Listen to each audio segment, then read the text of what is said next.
derniers jours par une mobilisation de la jeunesse. Des milliers de jeunes de cette génération Z descendent dans la rue tous les jours pour demander un meilleur avenir, plus d'argent pour les services publics et moins de corruption de leurs élites. Odile Longueval, Géraldine Chaliva.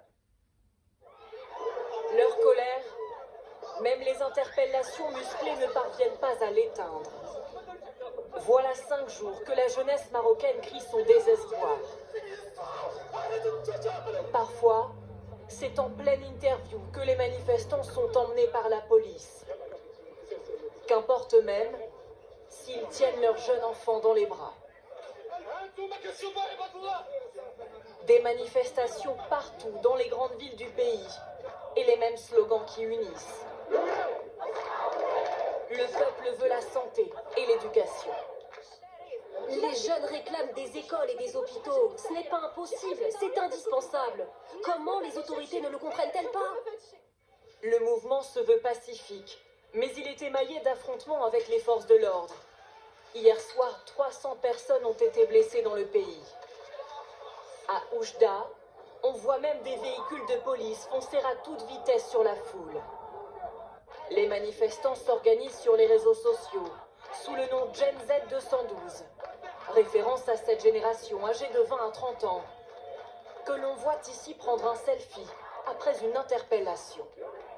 Ils se disent indépendants, sans meneur, et dénoncent tous la dégradation des services publics et la corruption. Tout commence il y a 2 semaines, devant cet hôpital d'Agadir, où 8 femmes sont mortes après avoir subi des césariennes. Symptôme d'un Maroc à 2 vitesses qui, d'un côté, affiche des stades flambant neufs pour la Coupe du Monde de football, mais de l'autre, est accusé de délaisser hôpitaux et écoles.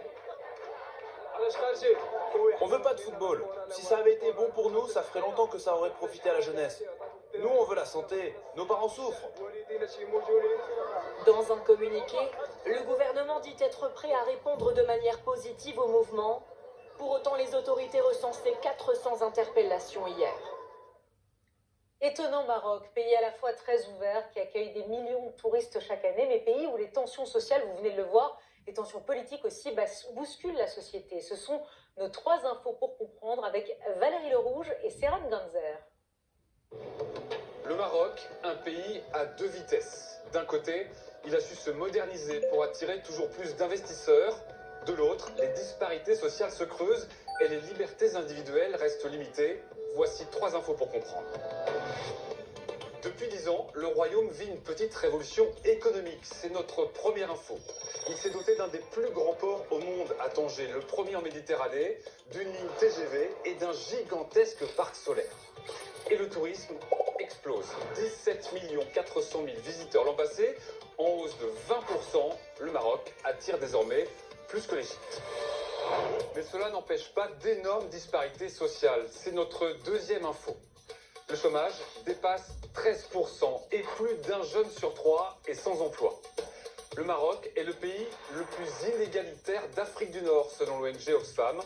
Et si on regarde l'indicateur qui prend en compte le niveau d'éducation, l'espérance de vie et l'accès aux soins, le Maroc se situe loin derrière la Tunisie et l'Algérie, selon des statistiques de l'ONU. Enfin, le Maroc reste un pays verrouillé. C'est notre 3e info. En matière de liberté de la presse, il se situe à la 120e place sur 180 selon le classement de Reporters sans frontières. Peu de place à la contestation, ceux qui critiquent le gouvernement sont emprisonnés ou intimidés. Selon les associations de droits de l'homme, la répression s'accentue depuis 2021 et l'élection de partis proches du palais, mais aussi pour faire taire la colère de la population face à la hausse du coût de la vie.